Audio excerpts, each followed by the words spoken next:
আর গরম গরম খিচুড়ি দিয়ে ইলিশ ভাজা খাবো। এই বিশাল একটা ইলিশ কিনেছি গো আজ। 20 টাকা নিয়েছে হরিদা, বুঝলে, 20 টাকা নিয়েছে। এত দামের ইলিশ কি আর আমাদের কপালে সইবে? এসব কথা বলো না তো, যাও গিয়ে রান্না বসাও।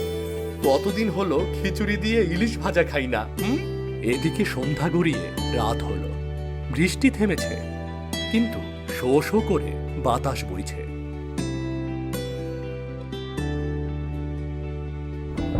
শঙ্কর গুটি গুটি পায়ে জমিদার বাড়িতে হাজির হল।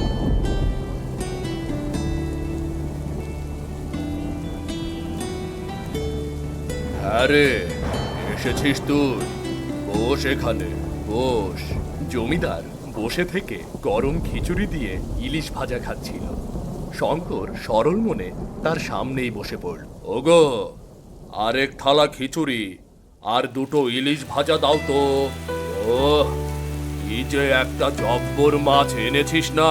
আহ, এক থালা খেয়ে যেন মনই ভরল না। একদম তাজা মাছ। আহ, এই বর্ষার দিনে এ যেন অমৃত, অমৃত। জমিদারের কথা শুনে শঙ্করের মনটা কেমন ভেঙে গেল। বাইরের তীব্র ঝড় বাতাস যেন শঙ্করের মনেও বইতে শুরু করল। এদিকে সন্ধ্যা গড়িয়ে রাত হলো।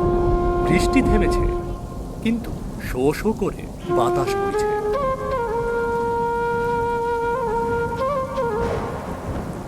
মানুষটা সেই কখন গিয়েছে, এখনো তো এলো না।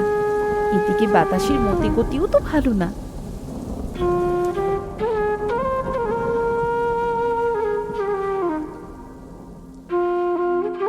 কি গো, তোমার আসতে এত দেরি হলো যে?